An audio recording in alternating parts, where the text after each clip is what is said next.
Web 2.0. Innovation. Trend. Collaboration. Software. Metadata. Got the world turning as fast as it can? Hear how technology can help, legally speaking, with two of the top legal technology experts, authors, and lawyers, Dennis Kennedy and Tom Mile. Welcome to the Kennedy Mile Report here on the Legal Talk Network. And welcome to episode 284 of the Kennedy Mile Report. I'm Dennis Kennedy in Ann Arbor. And I'm Tom Mile in Dallas. Before we get started, we'd like to thank our sponsors. First of all, we'd like to thank our newest sponsor, Noda, powered by M&T Bank. Noda is banking built for lawyers and provides smart, no-cost IOLTA account management. Visit trustnoda.com/legal to learn more. That's N-O-T-A, Noda. Terms and conditions may apply. Next, we'd like to thank Colonial Surety Company Bonds and Insurance for bringing you this podcast. Whatever court bond you need, get a quote and purchase online at colonialsurety.com/podcast. And we'd like to thank ServeNow, a nationwide network of trusted, pre-screened process servers. Work with the most professional process servers who have experience with high-volume serves, embrace technology, and understand the litigation process. Visit servenow.com to learn more.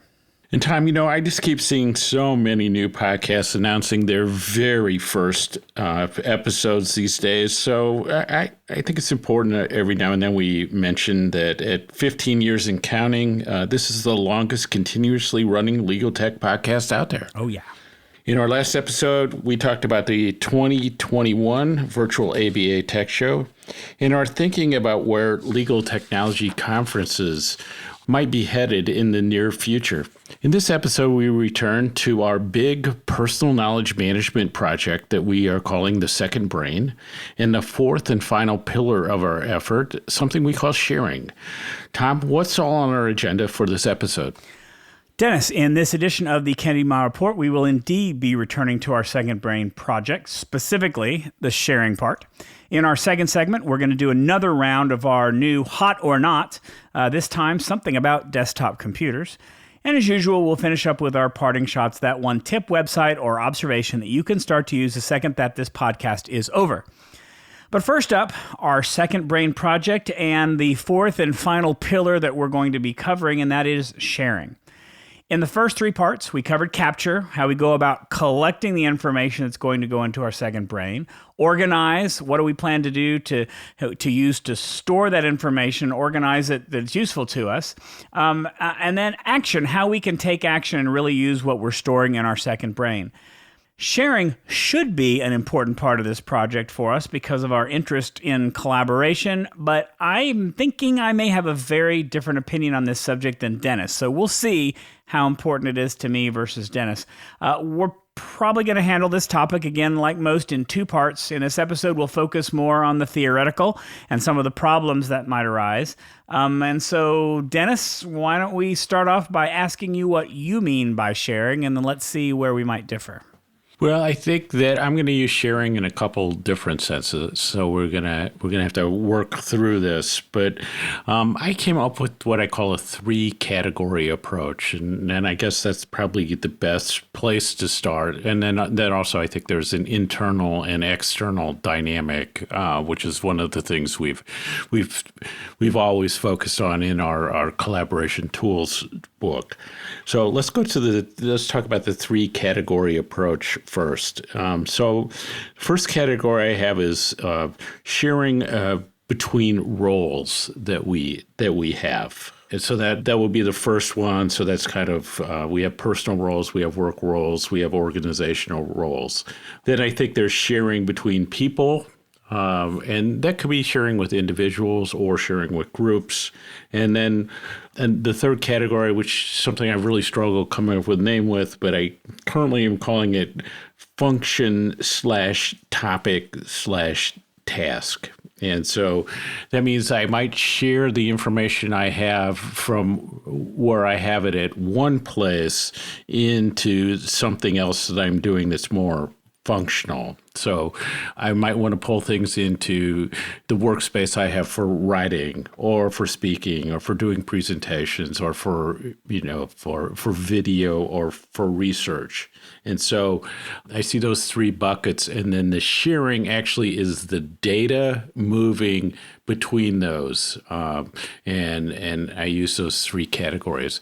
So, Tom, I'm sure that all of that is shocking to you, but what's your reaction to that initial approach? Well, so what's shocking to me, shocking may not be the right word, is how amazingly complicated your approach sounds. And that is just so many things to think about when we think about sharing.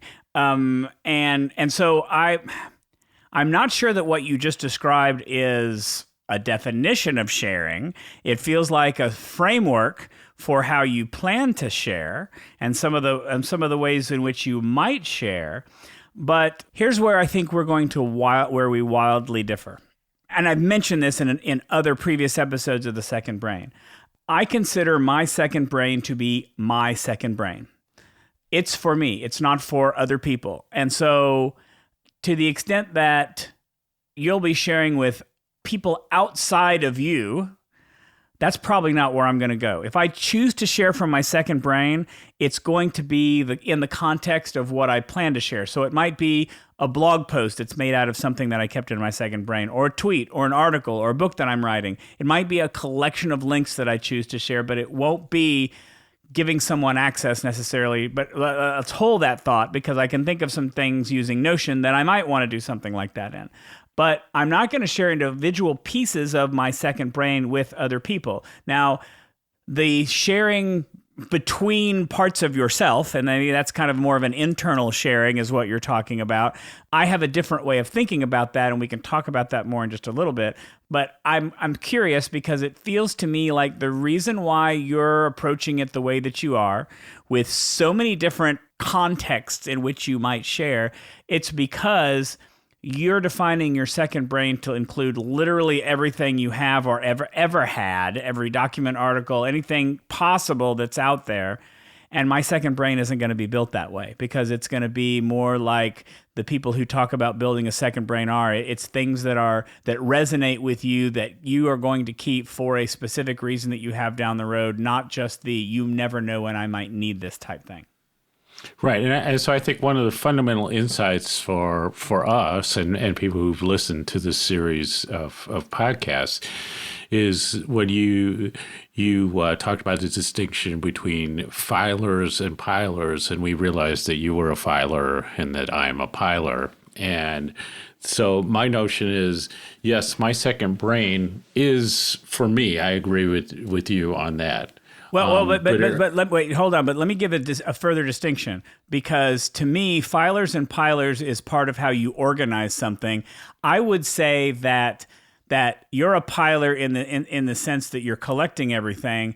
I would call myself, in terms of my second brain, more of a curator, because I'm only going to capture the things that resonate, and I'm not going to. You're going to look at an article and say, "Oh, that's interesting. I might want to come back to that someday." Save. And I'm going to go, "Oh, that's interesting. I'm going to read it first and then decide if I want to save it." And then I might save it. So I'm being more deliberate in what goes in, where you are being broader in scope.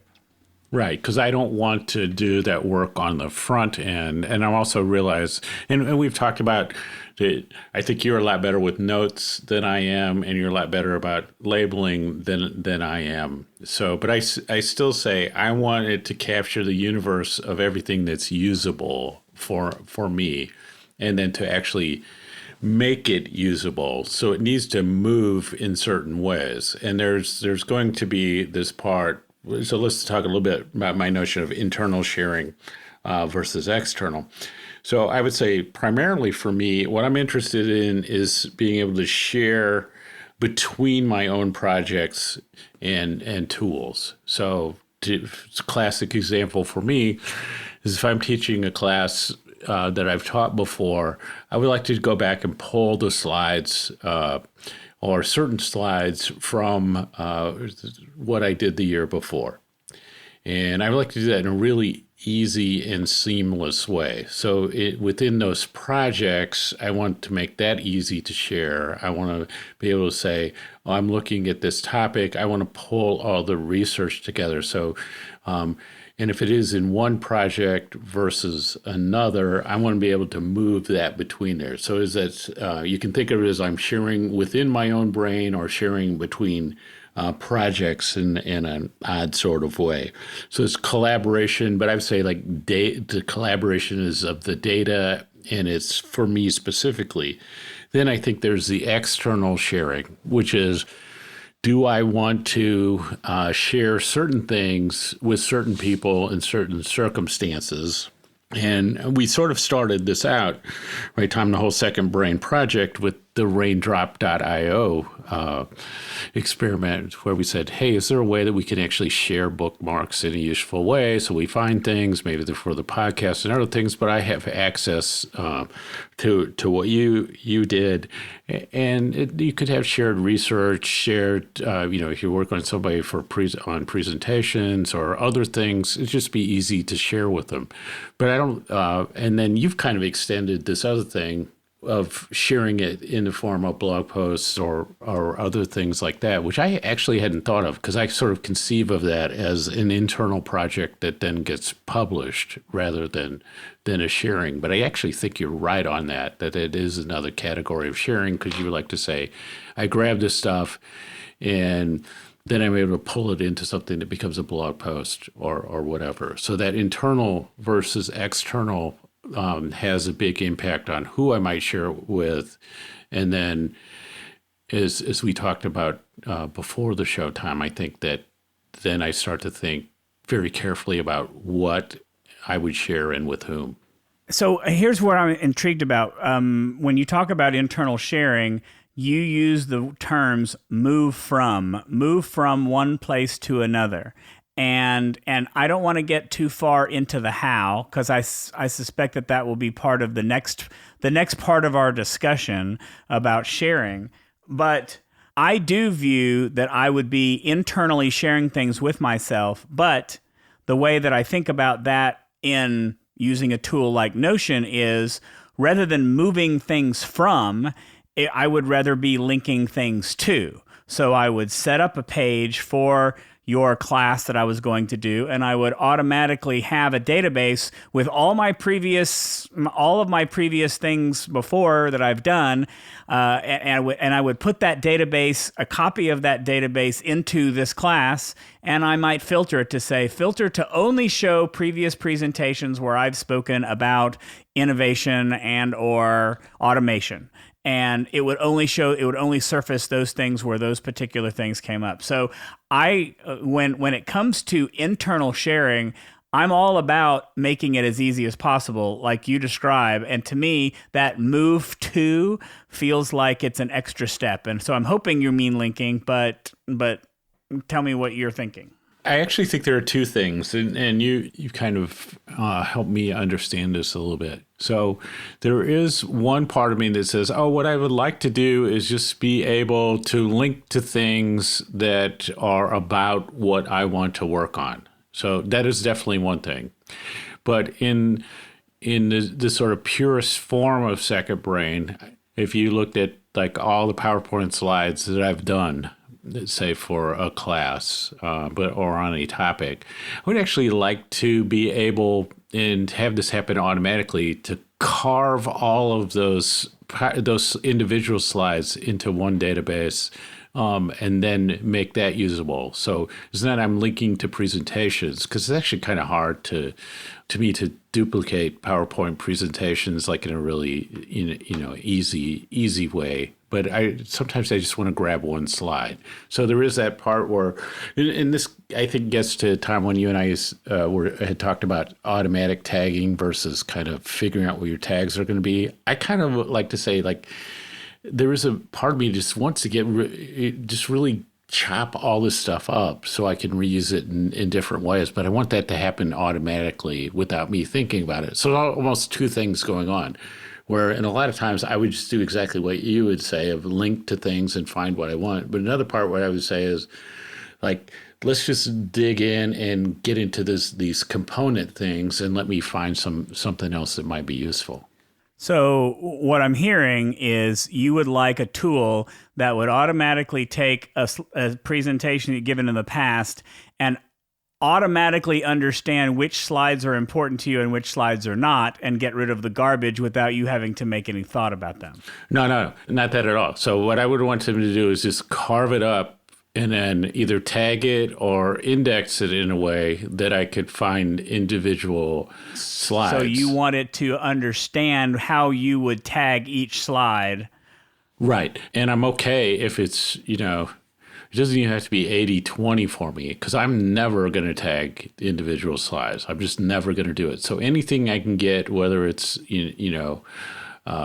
something that's grabbing keywords or whatever happens automatically, and maybe we get to a more refined state of AI, in some period of years. I would like to take advantage. I want to be in a place where I can take advantage. I was going to say, anybody listening to this podcast who can name a tool that even comes remotely close to Dennis's magic auto slide tagging tool, please get in touch with us, and we will bring you onto the podcast, because I would love that tool. And if it didn't cost whatever $25,000, $30,000, I would be filing a patent on that idea right now.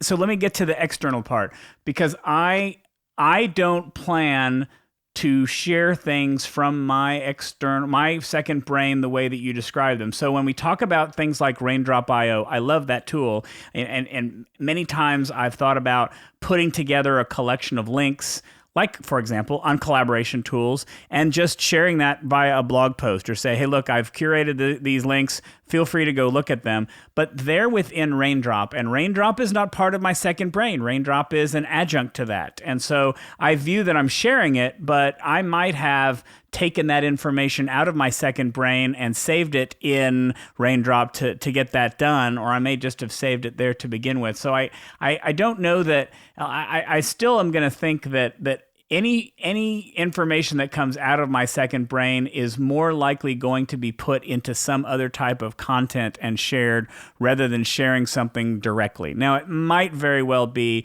that, Dennis, if you and I decide to write a book and there's research in there, I might share that in that context. That's a potential context that I could see sharing that information. And there are ways to do that within Notion that we've talked about, that we'll talk about more in the next next stage of this. But I don't feel like my sharing externally would be as I wouldn't be doing as much of that as you would. Yeah, and I would also kind of explicitly say here that I'm thinking in that sort of the brainstorming approach of diverge, then converge, right? So I'm saying, okay, so I'm looking at this and I'm saying, what are the things I would really like, and can I make this as broad as possible? And what is it that I would like to build toward in the future, if tools come along, and what am I likely to be using? So I would say 2 years ago, right, Tom, probably you wouldn't say something working with video would be part of a second brain that you and I were putting together, say 2-3 years ago. Now is going to be an important piece of that. So I say, if I do those things and I start to expand out to all the things I think are possible, then it comes down to, okay, so obviously that magical slide sorting thing doesn't exist for me right now. So that's down the stage, and I come back to the question of, okay, so where do I want to start, and what would help me the most now? So it's like I said, I diverge, and then I converge toward something that's doable. So it's kind of going from the fantastic to the real. Well, this reminds me, though, of something that we talked about in an earlier episode during one of the initial phases, which is that you should be designing your second brain for the future you that is going to use this. You should be thinking about, you won't know yet what you're going to get, but you should be thinking, could this be useful to me then, even though it might not be useful to me now? And I think that we could be extending that analogy to what you just described, is saying that when you are designing how you're going to share or whether you're going to share, be thinking about possibilities for what might be, be thinking about, like Dennis, what would be if technology were no object, what would be the best thing for these tools to be able to do for you, and maybe begin to structure your second brain in a way that you could make it easier to accomplish that should the technology come around in a couple of years. And it's partly, I think you're right there. I mean, it's partially job to be done, but it's also like future job to be done. Right. So if you say, if you're a few years away from retiring, or you're going to do a career change, or that you might not practice law, in a few years, then the second brain you design and the features that would work for you right now probably are not going to work so well for that you that's 5 years down the road. And to the extent you can see that and say, can I do something that gets me some of the things that are doable now, but also kind of builds this platform or this space where I can create where I'm going to be in 5 years. And frankly, what's going to happen in 5 years is getting harder and harder to predict. But that's I think a really effective way of doing this. And it's the same thing. So on the sharing piece, you would go like, well, I may not want to open this stuff up, but then if 3, 4, 5 years down the road, you're in this project or you're like part of something else, then you would say, oh, it would be great to share all these things. You go, well, I actually have this sharing functionality built into the second brain concept. And maybe I do it in a simple way, like I just open up parts of Notion to somebody. But I think you have to say, let me predict where I might be, but where also would I possibly go? So I sometimes think, talking about GPT-3, right? The AI tool that we've talked about is how much should I consider that as part of second brain over some period of time, where it can take some of the things I'm doing in second brain and summarize it for me, or do a first draft of something. And I think the more you're aware of some of that potential, that opens up some options as well. So let's wrap this up. Enough of the theory. Let's wrap it up and talk more practically next time.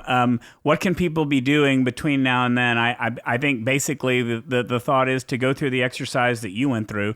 Who do you want to share with? How do you want to share? What are all the possibilities of sharing that you can think of right now that might be important to you?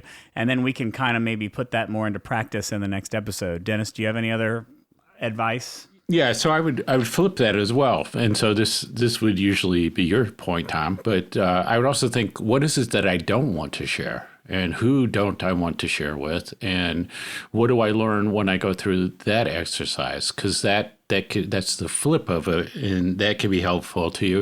And then I would also think that I would also recommend people go back and listen to our episode on APIs and kind of think through that whole notion of APIs and how that allows data to move between applications. And then I always call it the share function. I know, Tom, you have a more accurate term for it, but the easy way that, like on your smartphone, that you can send information to other applications.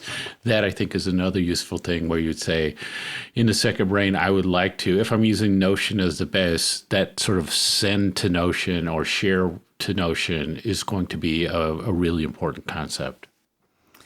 All right, some things to think about. Stay tuned for our next episode on this, where we talk a little bit more about the how. All right, before we move on to our next segment, let's take a quick break for a message from our sponsors. Wish you could get a quote and purchase an appeal, trustee, estate, or any other court or fiduciary bond quickly online?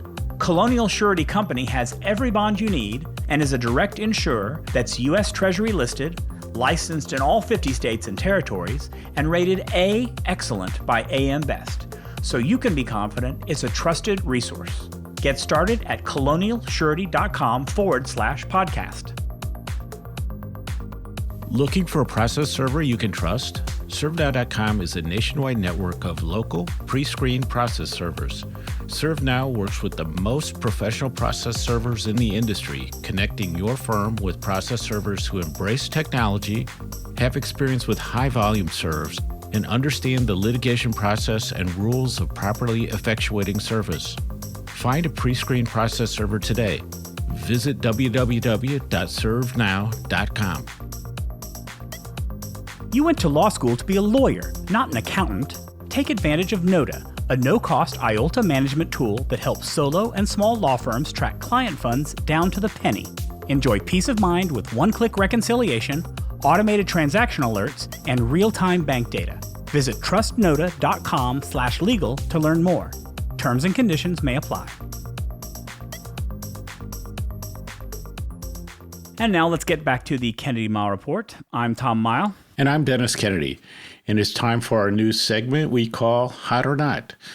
We pick something people are talking about and argue whether we think it's hot or not. We might agree, but odds are that we won't, and we want your feedback on this segment. Let's get started, Tom. The return of desktop computers, hot or not?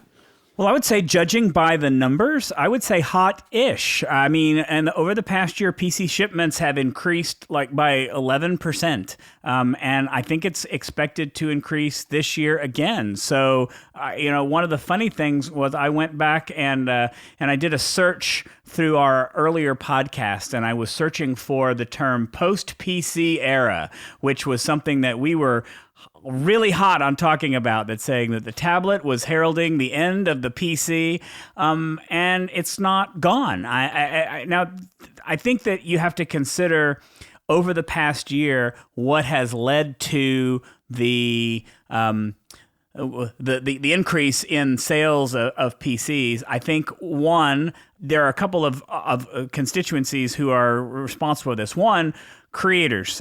There's a lot more people who are creating content, creating video. They need more powerful processing. They need better software that you can get from on a laptop or on a tablet. There are a lot more people who would rather watch movies and TV from their computers, and that a PC is better on that. I think that everything that I read says that home learning and working from home have been big drivers of PCs, but I'd like to see more information on that. I sort of have to believe that these factors would drive more laptops than desktops, and after all the people who are using them, would want to either take them to school when they go back to school, or take them into the office, or travel when we all get out of the house. But I could be wrong about that, but there are a couple of drivers that have led to it. I have to say, I like my laptop for work, but I am still a PC fan. And during the year of lockdown last year, I bought a new desktop, and it's a gaming computer. And I bought it as a gaming computer, not just because I like to play games and I wanted something powerful, but gaming computers are more powerful. I've never had a better computer. The RAM is amazing. I never have memory issues like I used to have with other computers. It just works better. And I have to say, I'm totally loving my desktop computer. So I won't mind if it continues to be hot. Dennis, what about you? So, like you, Tom, I bought a desktop computer, and I got a Mac Mini, and I never thought I would be buying a desktop computer again until the end of last year. But I'm going to say here that I think that it's kind of a fake hot, and I actually think it's a not. I think it's not the desktop PC that's hot. I think it's the big monitor is what's hot. And that, I think, is the appeal to me. So that if you're working from home, you want to have this big monitor. As soon as you start moving around, then the desktop PC, you're right, like the laptop is just a much better thing. But I don't know if you can go back after spending a lot of time with big monitors to just working off of a laptop computer. And that, to me, I think is really going to be the interesting issue in computer hardware as we go forward in the next couple of couple of years, because we don't, we might as well shout out our friend Jim Calloway, who had the world's largest laptop screen that he used to carry around for several years. But I don't think anybody's going to go to that level again. So I think the desktop is probably a bit of a blip, but the big screen experience is something I think is hot and is going to stay with us. So now it's time for our parting shots. That one tip, website, or observation you can use the second this podcast ends. Tom, take it away. So I'm going to actually, I'm going to give a kind of an odd parting shot, but stay with me here. So there is a person on YouTube. His name is Mark Rober, R-O-B-E-R. I'll put the link to his YouTube channel in the show notes. He does a lot of really fun videos. He has made it his personal mission a few years ago to start creating these glitter bombs to stop people who steal packages off the porch. You may have seen this on Twitter or other places, but he does more than that. He does lots of really interesting videos that I wonder, is this his real job? Because I want this job if that's it. But the most recent video that he did was connected to the glitter bomb, but it was related to finding some phone scammers from India who were taking advantage of people who didn't know better and scamming lots and lots of money from them and getting a little bit of payback by sending them a glitter bomb or the police. And what is interesting is it goes into some detail about how these phone scams actually work and how they're successful primarily with older people. And he says at the very end that the best way to fight against this is to raise awareness. So that's what I'm doing. I'm raising awareness by giving you a link to his channel. Go look at the video. Go tell all the older people that you love not to do what happened in this video. It's very entertaining, but it contains some really sobering thoughts about how people get scammed, and I found it all very interesting. Wow, people actually answer phone calls. So my parting shot is the Grammarly plugin, I guess, in Chrome. So as I've gotten older, one of my superpowers has really started to fade is my proofreading skills, as friends of mine like to remind me. So my friend Allison Shields-Joes suggested I get the Grammarly app. And since we often write together, I took that as a pretty serious recommendation that she was tired of my proofreading problem. So Grammarly is something it's a plug-in to Chrome, and then wherever you are, I mean, because you can do the grammar and spelling checker when you're in Word, but the problems you're making is all these other places that you're typing in things, LinkedIn, Twitter, all these sorts of places, anything on the web. And Grammarly works for you there, and it identifies both spelling and grammar problems. There's a free version, and then there's a premium version, which is more than $100 a year. So it's easy to go with the free one. It does the job for what I want to do, which are the worst sort of typos that I might overlook. I don't need the super duper features, but you might consider that. I will say with the free version, it tends almost everything it checks. It gives you this little red thing that suggests you have one more error to check, and when you click on it, your error is that you haven't bought the premium version. So, which is as naggingware goes, it's not a bad thing, and you can adjust to it. But if you're finding you're making typos when you're typing into to your various websites where you put things up, it's actually a really useful free tool. And if you want to go further, then you can pay for a premium version to do even more. And so that wraps it up for this edition of the Kennedy Mile Report. Thanks for joining us on the podcast. You can find show notes for this episode on the Legal Talk Network's page for the show. If you like what you hear, please subscribe to our podcast in iTunes or on the Legal Talk Network site, where you can find archives of all of our previous shows, along with transcripts. If you'd like to get in touch with us, you can always reach out to us on LinkedIn, or remember, we love getting questions for the B segment. Please stop us from doing Hot or Not again. I'm kidding. I really like this segment, but we really like voicemails too. Leave us a voicemail. That number is 720-441-6820. So until the next podcast, I'm Tom Mile. And I'm Dennis Kennedy, and you've been listening to the Kennedy Mile Report, a podcast on legal technology with an internet focus. If you like what you heard today, please rate us in Apple Podcasts, and we'll see you next time for another episode of the Kennedy Mile Report on the Legal Talk Network. Thanks for listening to the Kennedy Mile Report. Check out Dennis and Tom's book, The Lawyer's Guide to Collaboration Tools and Technologies, Smart Ways to Work Together, from ABA Books or Amazon. And join us every other week for another edition of the Kennedy Mile Report, only on the Legal Talk Network.